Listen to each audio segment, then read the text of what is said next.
Estás viendo Canal Rural.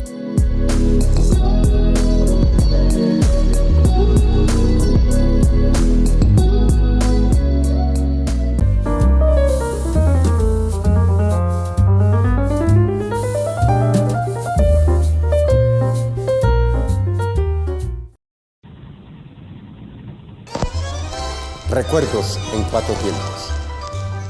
Entre gol y gol suena un tango. Entre balcón y balcón una flor. Entre tu esquina y la mía un beso. Entre danzón y danzón un amor. Camino de barrio y costumbre. Fachada de sol y color. Barriadas de pibes soñando. Mañana seré campeón. De arrabales crecían los barrios. Amalgamas de tapia y laurel. Rodeaban el patio las flores y en el piano se escucha un adiós. De las calles su nombre recuerdo, Argentina, Ayacucho y Junín. De sus barrios, Alsina, La Boca y San Telmo. Corrientes, San Juan y Boedo, La Toma y también Guayaquil.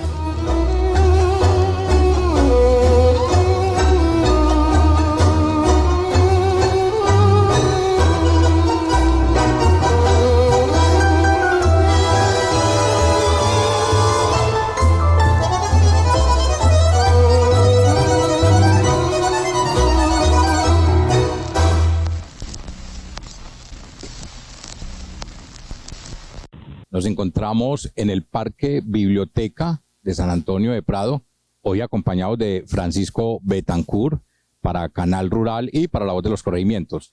Francisco, bienvenido a este programa que se llama Hablemos Rural. Antonio, pues muy buenos días, muchas gracias por la invitación y un saludo muy especial a toda la gente que está pendiente de Canal Rural y de La Voz de los Corregimientos.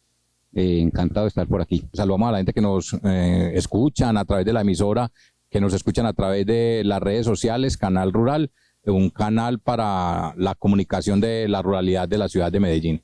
Hoy nos acompaña Francisco, que nos va a contar, como él mismo lo dice, un poco de su vida, de su trabajo literario, de su trabajo también en la cultura del tango, un poquito también de su vida laboral. Vamos a conversar con Francisco y pues cuéntenos, ¿quién es Francisco o Pacho? ¿Quién es Pacho? Bueno, pues Pacho es una persona que nació en la vereda Potrerito de San Antonio de Prado. Soy graduado en Comunicación Social, Periodismo. Estuve dedicado a muchas labores en la gestión del desarrollo social en muchas empresas y entidades de la ciudad y del país, en CORNAR, en empresas públicas, en el programa de desarrollo y paz del Magdalena Medio, en todos los proyectos de radio comunitaria de Antioquia y del país. Y estuve también muy vinculado o estoy vinculado con la alcaldía de Medellín actualmente en la Secretaría de Participación Ciudadana. Igualmente dedicado pues a un campo que es mi hobby, yo creo que es mi forma de vivir, que es la literatura, que es básicamente la poesía y la crónica. A través de ella tratar de narrar esta ciudad y narrar cada uno de los estímulos que me da el entorno para poder escribir. ¿Cuánto lleva Francisco en la literatura? Yo diría que en la literatura, pues, propiamente yo escribo desde niño, desde que era un pelado. Escribo, naturalmente no publicaba ni nada de eso, solamente escribía como para mi gusto, para mi satisfacción personal. Yo creo que por ahí desde los 10, más o menos 10 años, pero ya pues en serio empecé como hace unos 20 años y empecé pues como más en serio a organizar mis escritos, pero fundamentalmente en toda la vida pues me ha gustado la literatura. Por un lado la poesía, por otro el campo de la crónica, que es un aspecto que a mí me encanta desarrollar. Y por otro, de vez en cuando, por ahí algunos cuentos pues que logro hacer. El cuento es un género muy difícil, pero de vez en cuando también trato de trabajarle un poquito a ello. ¿Cuál fue el primer trabajo? Se dice que hace 20 años comenzó pues ya como más en serio el tema. ¿Cuál fue el primer trabajo que sacó en la literatura? No, yo recuerdo un poema que le saqué no 20, por ahí 20, ya vamos para los 25 años, que le saqué a Barranca Bermeja. Yo viví en Barranca alrededor de 4 años y le hice un poema porque Barranca tiene muchas contradicciones. Barranca es una ciudad hermosa, bellísima, es el centro petrolero del país, es un centro económico e industrial muy importante, pero fuera de eso la vida social allá, la vida de conflicto, el calor es en todos los sentidos. El calor por humano, la sí, temperatura. pero también es muy caliente y en ese tiempo era demasiado caliente por el conflicto entre pues, la ciudadanía, pues básicamente entre los en esa Grupos época, al margen de la ley. al margen de la ley y naturalmente donde la principal víctima era la ciudadanía.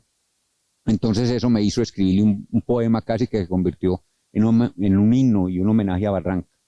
Usted también ha hecho mucho trabajo pues con lo que es el tema del tango. Veo que es una pasión que usted tiene. ¿Desde cuándo la pasión por el tango?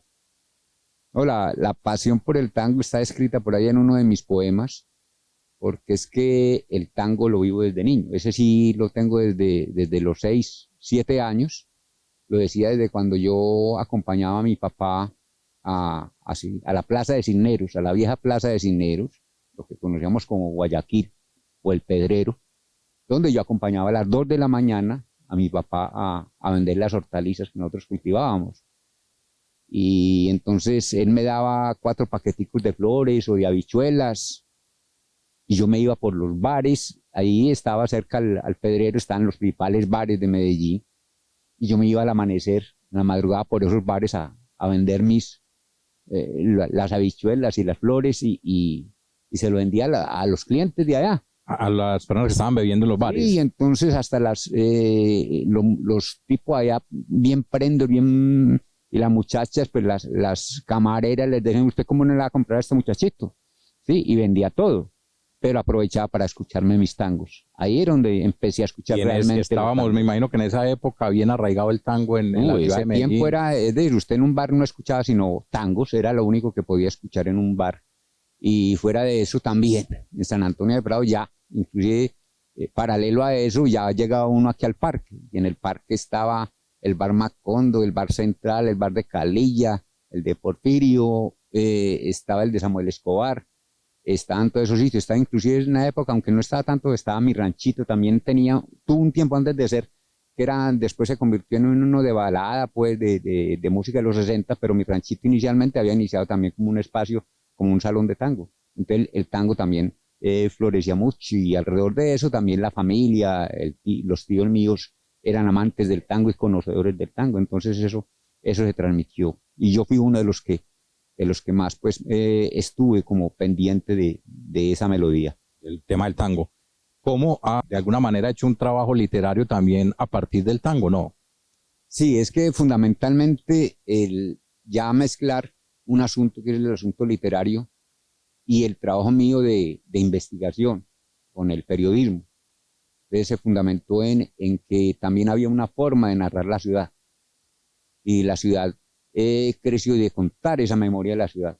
Y la memoria de la ciudad, hay muchas formas de contarla. Se cuenta en la literatura, en la crónica y más aún en el tango, pues naturalmente en las orquestas del tango, en los cantores del tango, en los compositores, pero también en los bailarines, pero también en la literatura, en quienes escribieron para el tango y cómo desde esa literatura, por ejemplo, que se hacía en Buenos Aires, los grandes autores del tango eran unos grandes literatos, Cátulo Castillo, Homero Manzi, Santos Discépolo, todos ellos, Eladia Blasquez, todos ellos narraron la ciudad de forma literaria a través del tango, a través de las letras del tango. Entonces también era una forma así de hacerlo. Y yo le empecé a hacer más en serio cuando me dediqué ya luego, en el 2010, a trabajar con Alfredo Gómez en el colectivo Tango y Conjuro. Allí ya fue a hacer una investigación, unos recorridos de ciudad, para que Alfredo, mediante el pincel, ¿sí? La paleta de colores, transmitiera ese color de la ciudad, y yo, mediante la palabra, mediante las letras, lograra narrar esa ciudad, pero esa ciudad que muchos no ven, o que la gente cree que es un mundo, pues que es un bajo mundo, pero que tiene una vivencia permanente en las historias de vida de cada uno de los que han crecido y hemos crecido y conocido esta ciudad. El pincel, la pluma y el tango. Es un trío, creo yo, para hacer arte en toda esta larga vida de Pacho. Pacho, resultado de toda esta experiencia con el arte, con la cultura, el tango, la escritura, ¿qué producto, su producto más, digámoslo así, más importante, donde usted recopila todo esto? Háblenos de ese. Pues yo creo que el producto más importante es la publicación que logré hacer, el libro de palabras y conjuros, que tiene que ver mucho con todo eso, con ese conjuro que yo he hecho con el tango, con las personas relacionadas con el tango.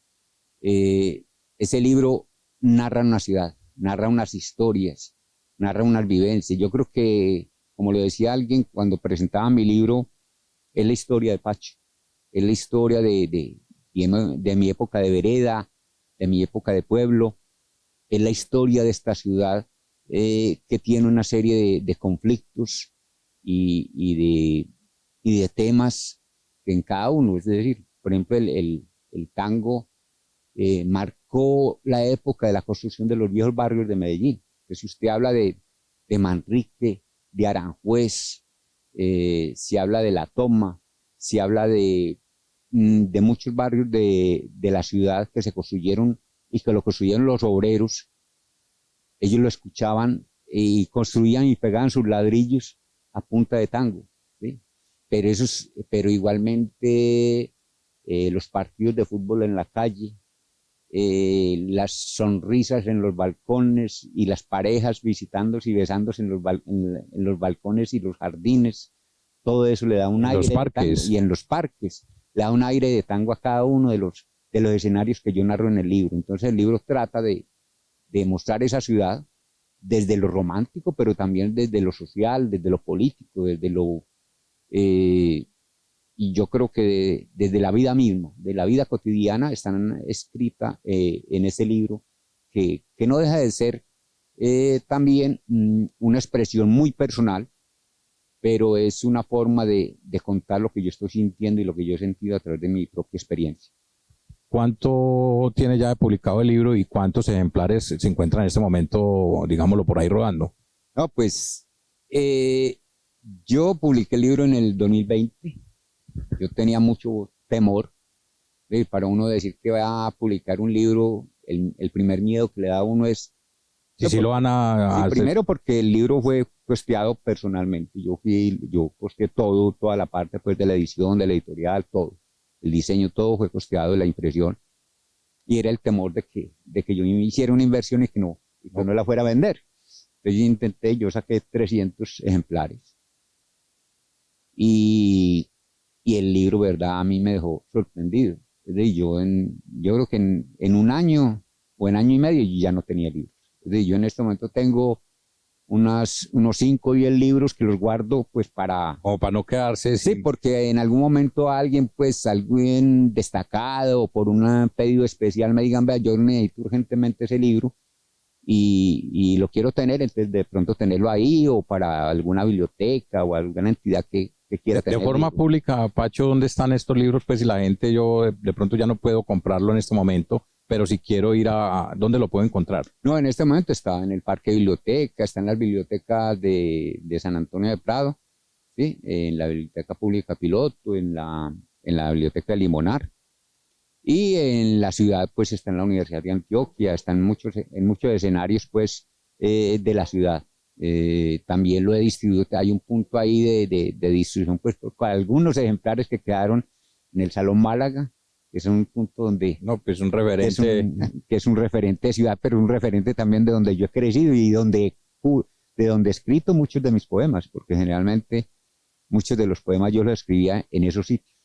Esos sitios eran el escenario especial para escribir. Para escribir. Pacho, ¿cómo va a evolucionar este proyecto, este tema del libro? ¿Qué más se viene en el tema de literatura desde la vida de Pacho?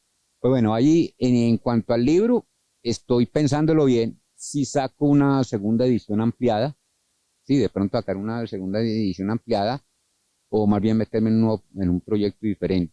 Yo pues, en el trabajo con el tango, yo tengo varios proyectos que no se han dado, pues, pero son proyectos. Pero están ahí pendientes. Son proyectos grandes en el sentido de la literatura en el tango y de hacerlo como lo hemos hecho con Tango y Conjuro.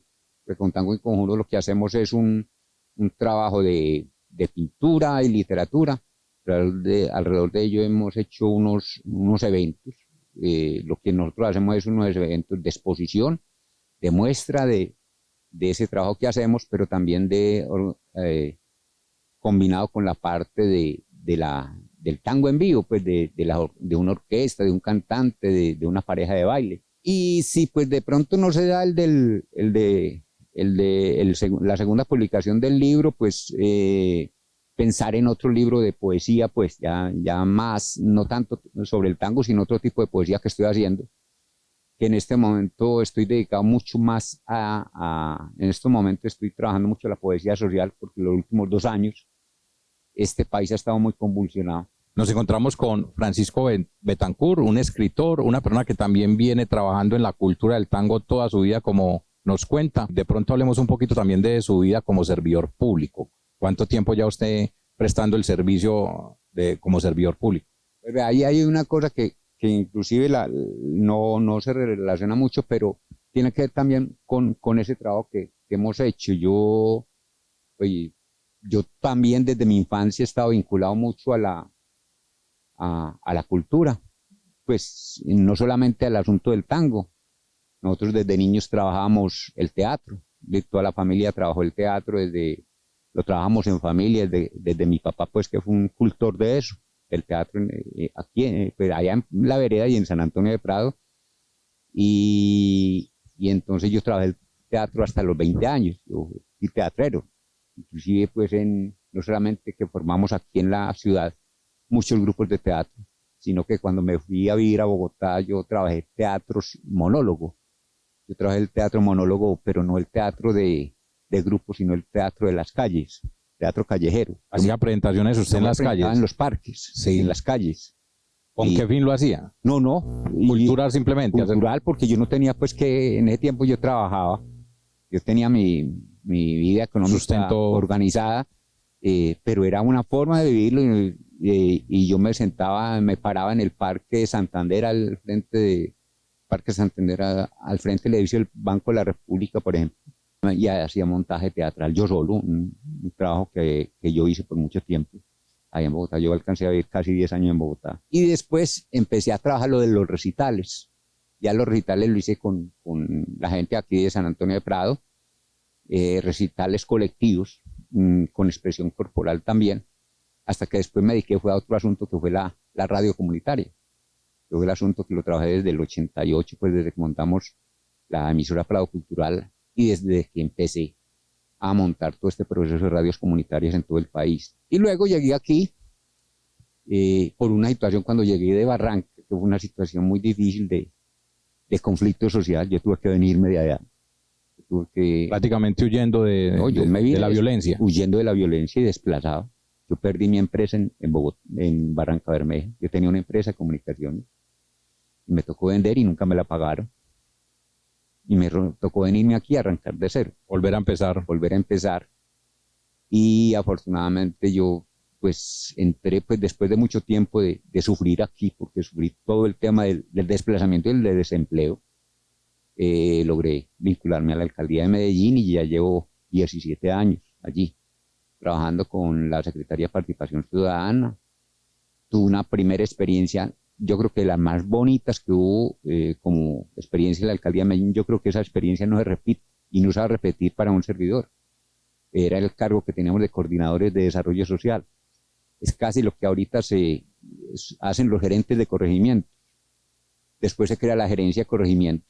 Yo fui asistente de la gerencia de corregimientos por 2 años, ¿sí? Y ya luego entré pues como a la Secretaría de Participación Ciudadana a trabajar todo el tema de presupuesto participativo desde el aspecto de la planeación, de la orientación del proceso, y afortunadamente ha sido una experiencia muy interesante que he ido hasta estos últimos momentos, que estoy ya como que cerrando la página en este cuento, pero ha sido un espacio maravilloso, no tanto solamente por mi trabajo, sino por la respuesta de la gente, porque mi labor fundamental allí ha sido de mediador en los procesos.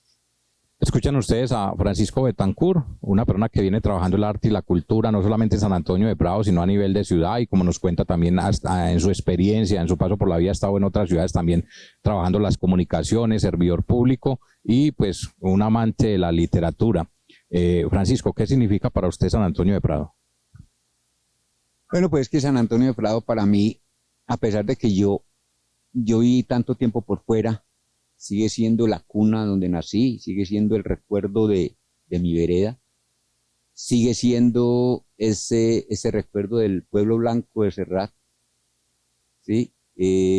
Porque aquí nacimos, aquí se crió toda la familia, aquí logramos entender una serie de procesos. Yo creo que San Antonio de Prado, en lo social y en lo cultural, ha liderado un poco de procesos en la ciudad y ha demostrado a muchos sectores de todo el potencial que tiene y que existe.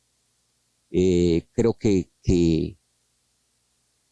ese potencial que existe se ve, se observa en todo lo que se ha hecho en la ciudad.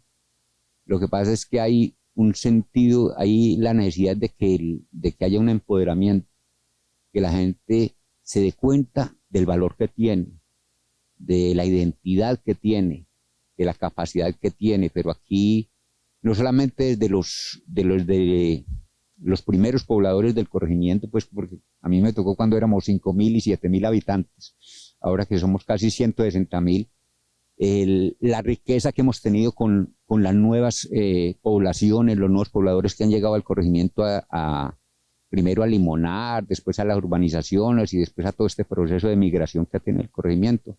Me parece que nosotros tenemos que aprovechar al máximo toda esa diversidad cultural que tenemos para sacarlo adelante y gente con capacidades inmensas para sacar este corregimiento y para meterle al desarrollo de este territorio. Francisco, muchísimas gracias por estar con nosotros en Canal Rural, este programa que se llama Hablemos Rural, de la voz de los corregimientos. Muchísimas gracias, Antonio, por la invitación a Canal Rural, a la voz de los corregimientos, e igualmente un saludo muy especial a todos los televidentes, y de verdad la invitación a que no solo pues aquí en San Antonio de Prado le metamos la gana, el ánimo a hacer ese constructo de identidad por el corregimiento, por lo que sabemos hacer, por lo que podemos proyectar y por todo lo que los hombres, las mujeres, los jóvenes y los niños de este corregimiento podemos entregarles para un mejor futuro. Muy bien, no se muevan de ahí. Vamos con una notica de un artista del corregimiento también y ya venimos con otra entrevista.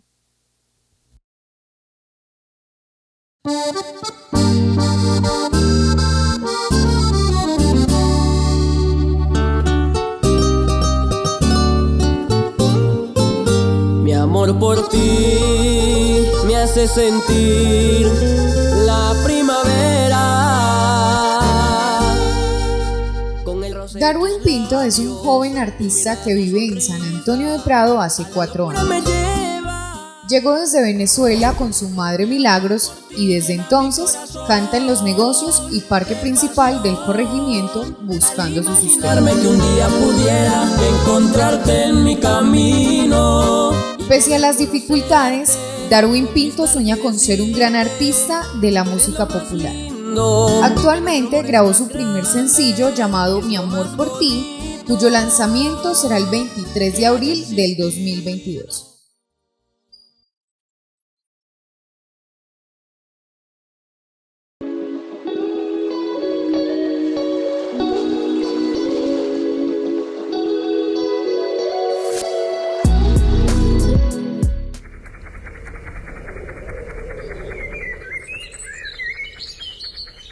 Estás viendo Canal Rural.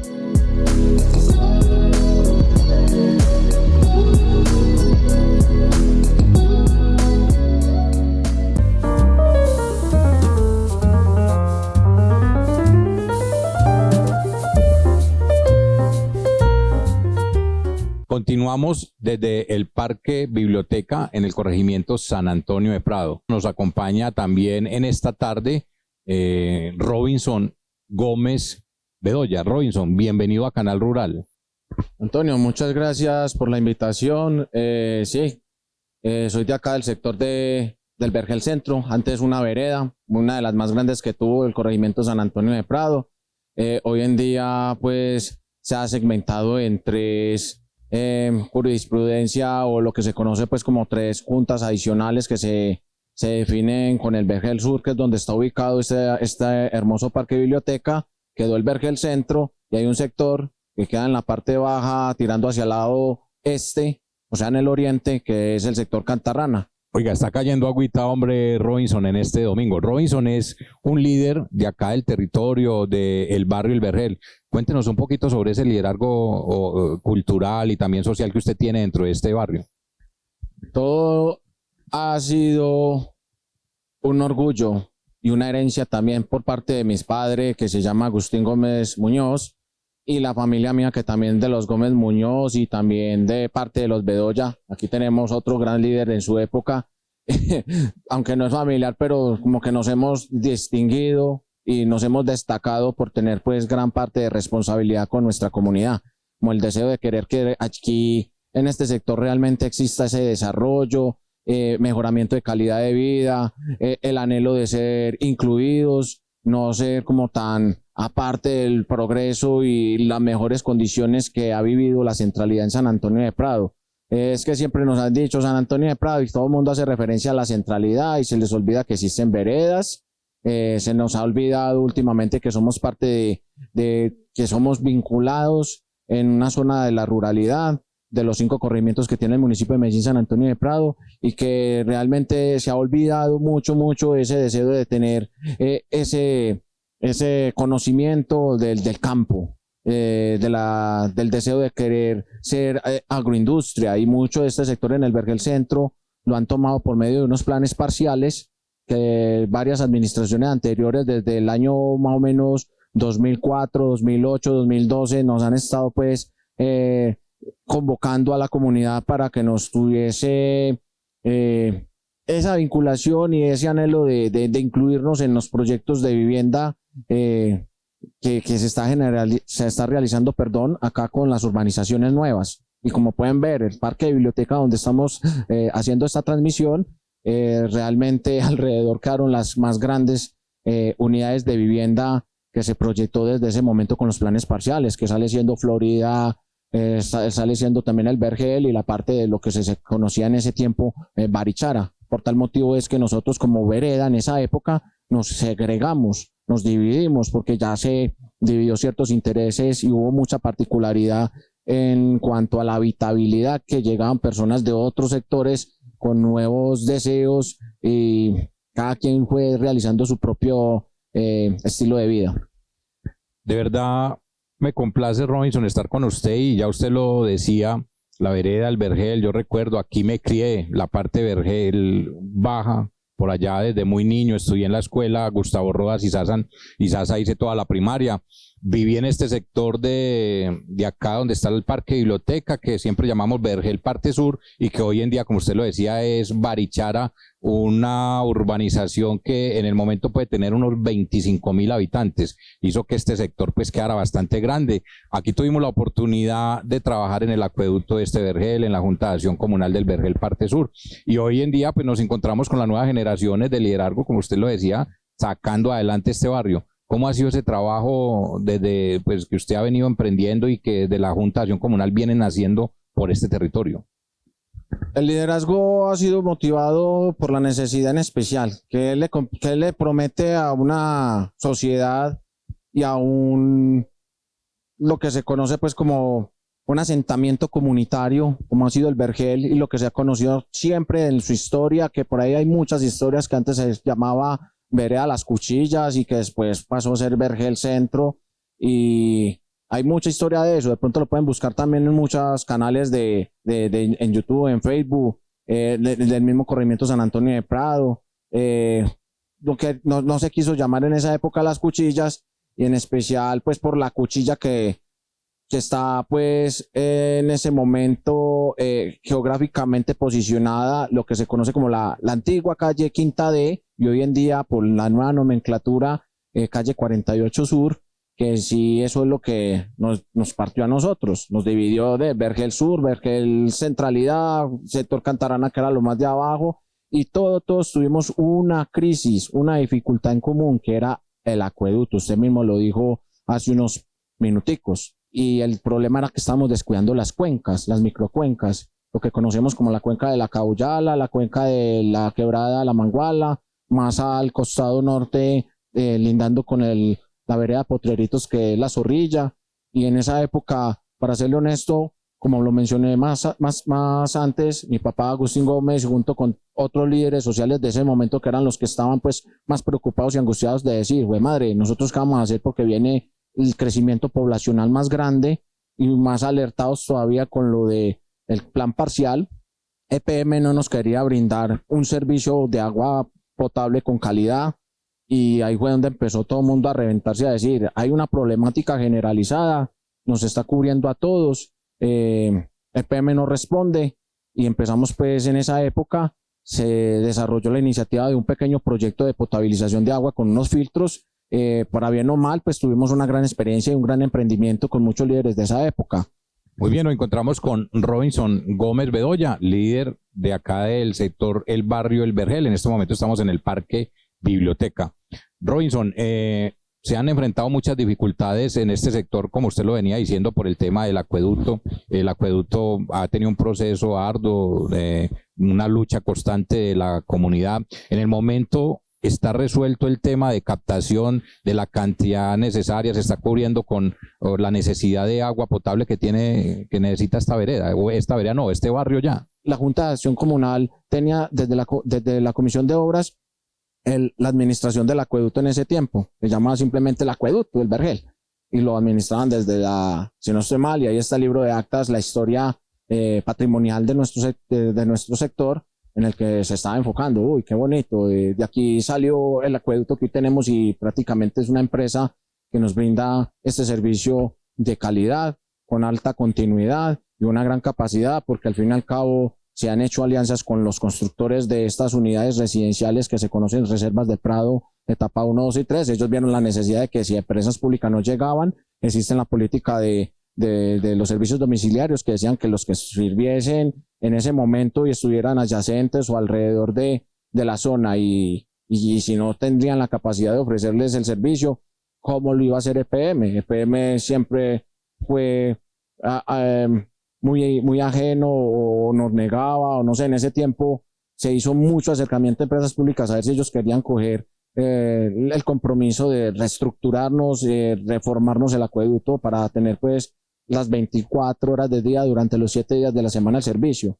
Y usted mismo, como lo estamos expresando, cada vez que llovía teníamos que suspender el servicio porque había una crisis de enlodamiento, pantano completo. Bajaba el agua, puro lodo. Turbia. Nos reunimos un día en ese tiempo, y que afortunadamente estaba en función lo que se conoce pues como la sede social Finca La Toluca. Allí se reunió toda la gente, en especial todos los afiliados o asociados. En ese tiempo le decíamos asociados. Entonces allí se tomaron las decisiones de querer promover que los que estaban administrando el acueducto en ese momento presentaran sus cartas de renuncia. Se entró más adelante una nueva reformulación, y se solicitó por medio a través de una asamblea en un cambio de Junta de Acción Comunal, precisamente para seguirles haciendo veeduría a este proyecto que venía.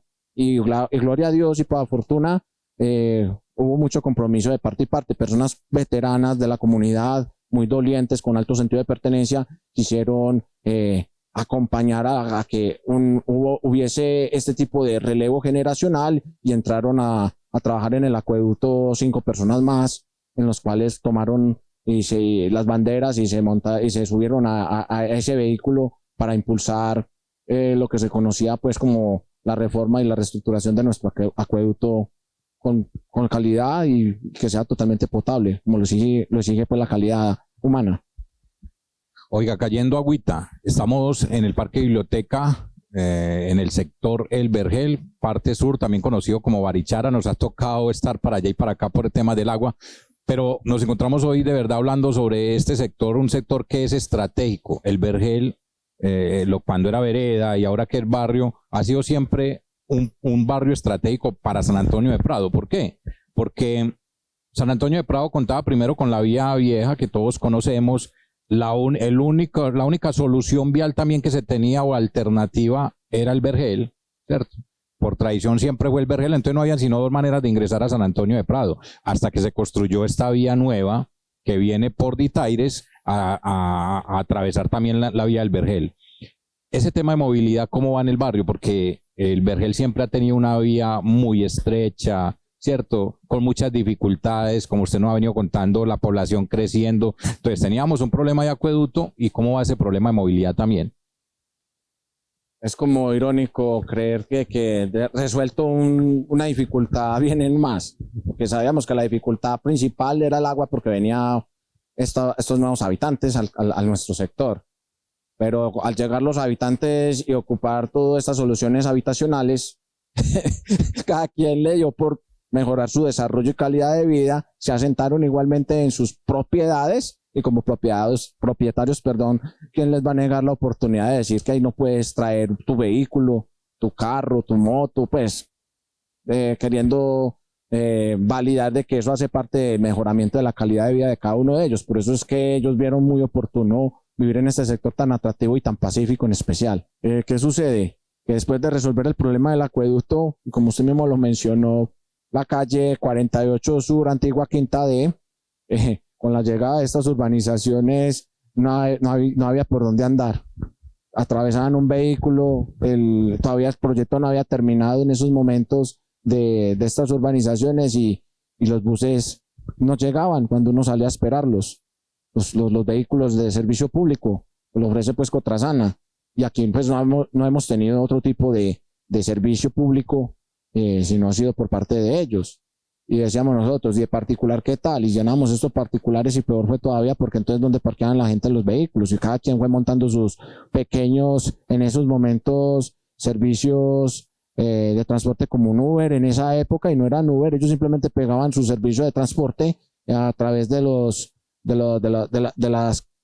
las carteleras que teníamos la Junta diciendo que se ofrecía servicio de taxi, y el problema era que no era un servicio público totalmente legal y reconocido por la Secretaría de Movilidad. Entonces nosotros decíamos, entonces ¿cómo más vamos a hacer? Transporte informal, lo que llamamos. Transporte informal, el chiverito que se conoce. Entonces decíamos nosotros, ¿cómo más vamos a garantizarle el transporte para toda esta gente que viene? Y teníamos que desplazarnos de 5 hasta 10 cuadras inclusive. A mí me tocaba inclusive, por no quedarme esperando un bus, subir hasta el Parque de Prado a coger un vehículo. Entonces queja tras queja, que la demora por la vía vieja, que es conocida todavía como la principal, y decíamos nosotros, ¿cómo vamos a resolver el problema del desplazamiento y la movilidad de los habitantes de nuestro corregimiento? ¿Sí? Entonces también en esa época a alguien se ocurrió la idea de abrir salida, lo que se conoce todo este medio del Parque Biblioteca, y al frente del Parque Biblioteca tenemos la UBA El Paraíso, y esto se hizo pues un corredor vial muy estratégico hacia el municipio de La Estrella, y como que se hizo una alianza del área metropolitana, si no estoy mal, para todo este sector sur, y le dimos salida por Ditaires, como usted mismo lo mencionó, y lamentablemente nos quedaron debiendo, porque se había dicho en ese momento de que iba a ser vía doble calzada.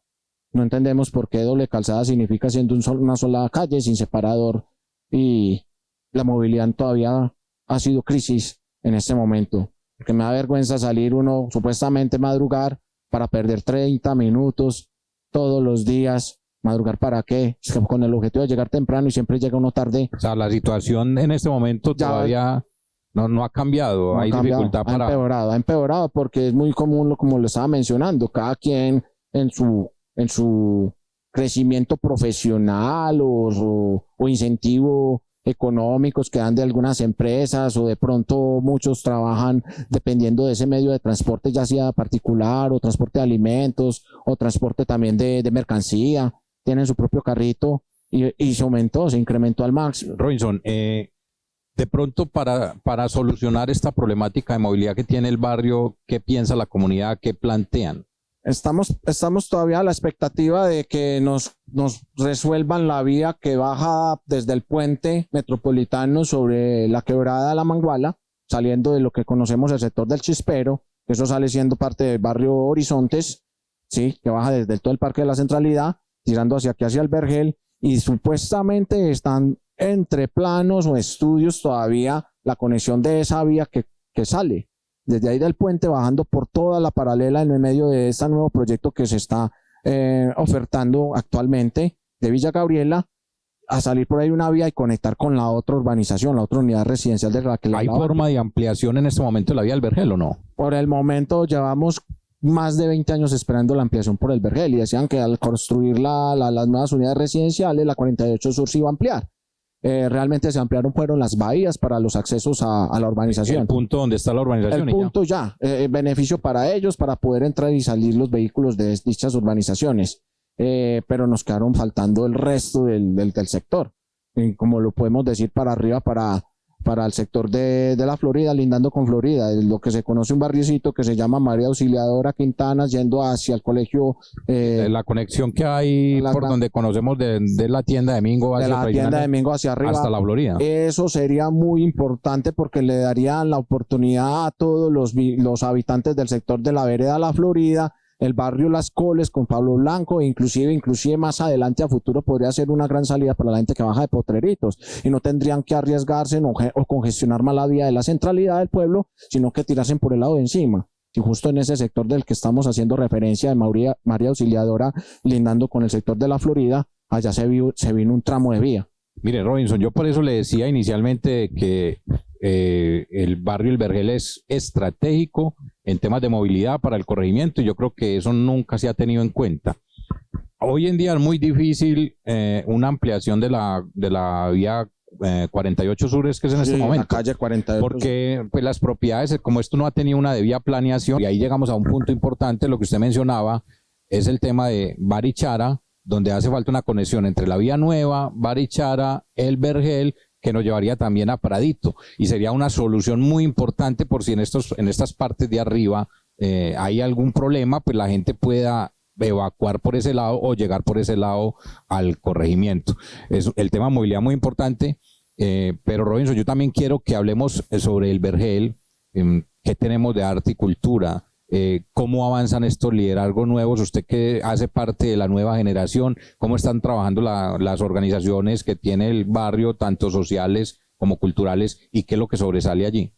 Para serle honesto, señor Antonio, en arte y cultura, yo soy artista de pronto rezagado, de pronto con el... Como dicen por ahí, frustrado de pronto. Frustrado por esa falta de apoyo real de una administración.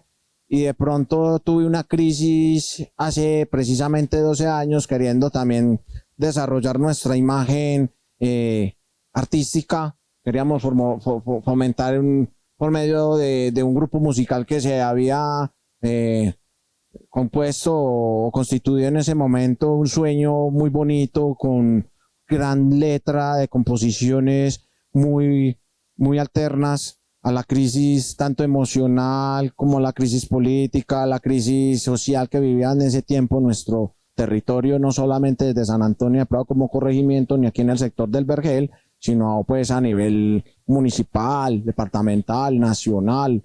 Usted sabe que nosotros cuando estamos hablando de la cultura, el género urbano, que ya por ahí pues como que nos relacionaron o no sé quién llegó a la conclusión, me imagino que el comercio en ese momento, las emisoras radiales, de vincular lo que se conoce como la cultura hip hop, la cultura del reggae, del dancehall, que son pues culturas adoptadas y de pronto en experimentación, y afortunadamente pues con esa relación que tienen con la descendencia afrodescendiente, el Vergel en ese momento fue muy allegado a lo que de pronto se estaba experimentando a nuestros vecinos, que son los de Limonar, tanto el 2, Limonar el 1. Entonces, nosotros a veces nos daba por perecita de subir hasta la centralidad, a buscar de pronto ese acercamiento con artistas del momento.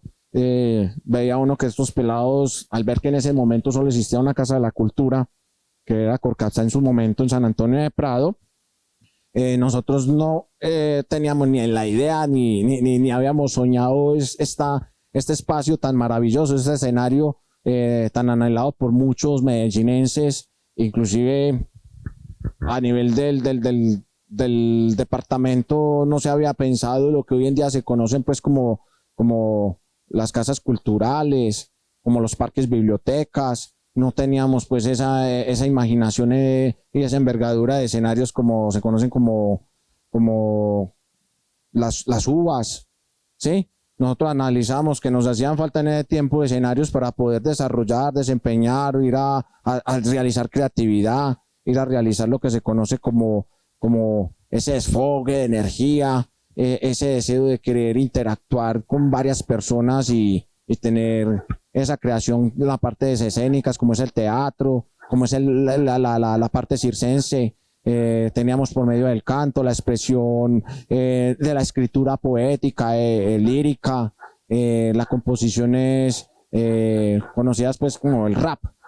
El rap es lo que se compone y ya de ahí para allá viene todo este proceso y esta oportunidad de querer hacer producción audiovisual tan maravilloso. Y qué rico que es un detallito que nos tiene frustrados porque todo lo que pedimos lo tenemos, pero no está siendo repotenciado ni totalmente aprovechado y como se dice, apropiado por nuestros jóvenes de aquí del sector.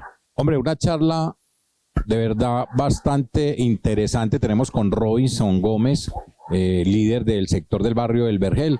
Para finalizar, Robinson, son muchos los temas que nos quedan por fuera, pero que podemos retomar en otros programas. Para finalizar, yo le quiero preguntar a La Pinta. Su papá le ha gustado mucho el fútbol. Yo sé que su papá también ha sido muy aficionado y hoy pues lo veo a usted bastante uniformado, digámoslo así. ¿A qué se debe La Pinta hoy? La pinta, así como lo vemos, pues lo que llamamos el looking. La pinta es la gorrita pues con el emblema de nuestro equipo del pueblo, del Deportivo Independiente de Medellín. Y pues aunque yo no fui tan practicante del fútbol, en mi familia siempre han habido unos representantes futbolísticos y ellos pues por medio de mi papá también somos grandes aficionados al fútbol. Inclusive lo que conocemos como la UBA del Paraíso, en una cancha que se construyó con una complementación ambiental por la hecha de lo que conocemos como la vía metropolitana, se dejó una cancha de arenilla y que allí la mayoría de los jóvenes de nuestro sector del Vergel Centro, Barichara, Limonar inclusive, bajaba gente hasta de arriba desde Potreritos, Florida, gente inclusive de las veredas, se hacían unos torneos acá muy grandes, desde las 10 de la mañana aproximadamente se venía como un punto de encuentro común. Y en ese tiempo la gente cuando no tenía dinero para ir a un estadio a ver fútbol, este era nuestro punto de encuentro y gracias a ello tenemos todavía el anhelo de que con mucha urgencia realmente se reconstruya la cancha sintética que quedó afectada por esa humedad que hubo en la mala construcción de nuestra UBA del Paraíso. El Vergel sí, también ha sido un referente deportivo, como lo decía Robinson, en las calles, aquí vivimos y jugamos el deporte. Robinson, agradecerle por acompañarnos en Canal Rural.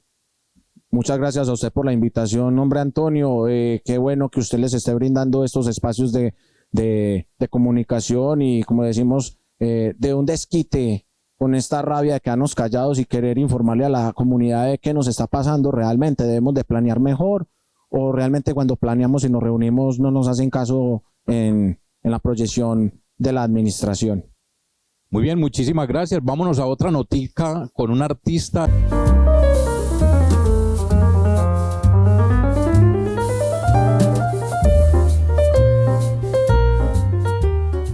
Esta valla se encuentra en el Colegio Ángela Restrepo de San Antonio de Prado.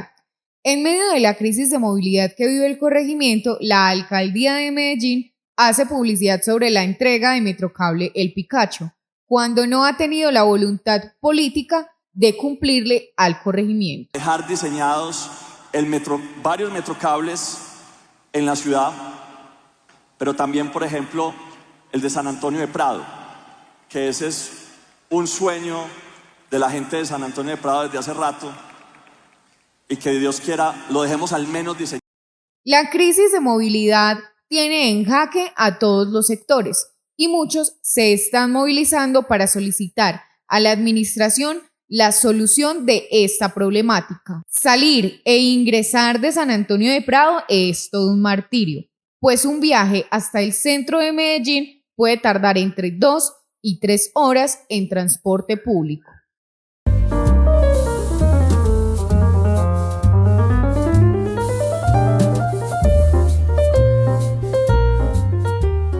Hola, mucho gusto. Mi nombre es José Monsalve, soy sociólogo, líder social y gestor cultural del corregimiento. Además, pues en esta entrevista estaremos hablando un poco de mi trabajo como artista en el arte urbano. Mi trabajo en los últimos años como líder social lo he desarrollado en la Corporación Educativa y Cultural Manguala a partir de un proyecto que tenemos de Escuela Popular, el cual inició en 2019 y se empezó a consolidar más aún en 2020, a pesar de que fue un momento muy crítico por la llegada de la pandemia. Yo no solo me debo a Manguala, sino también a un periodo muy largo de tiempo con la Red Vuelta, donde ahí fusioné pues como todo el trabajo social y comunitario, muy asociado a las ciencias sociales, especialmente la sociología, y a las artes. Inicialmente desde el graffiti y ahorita mismo más como desde una línea de arte urbano. Entonces digamos que en eso he destacado mi saber como sociólogo y como artista y gestor cultural y social del corregimiento. Actualmente yo estoy dando unos talleres de pintura. Estos talleres se dan en el marco de las escuelas de formación de PP. Y bueno, yo estoy ubicado con el taller en la vereda La Florida. Es un territorio muy interesante porque digamos que se sigue conservando una tradición de los habitantes, digámoslo así, nativos del lugar. Sin embargo, hay la llegada de nuevos habitantes a ese contexto rural que no necesariamente se asumen como campesinos, sino como de pronto nuevas ruralidades o simplemente asumen la vereda como un lugar de descanso. Sin embargo, cabe destacar que quienes llegan al taller son las personas que sí han vivido allá tradicionalmente. Este taller cuenta con un grupo amplio de más de 20 personas. Es un taller intergeneracional, hay señores, señoras de más de 50 y la que menos tiene 11 años, unas niñas muy tesas.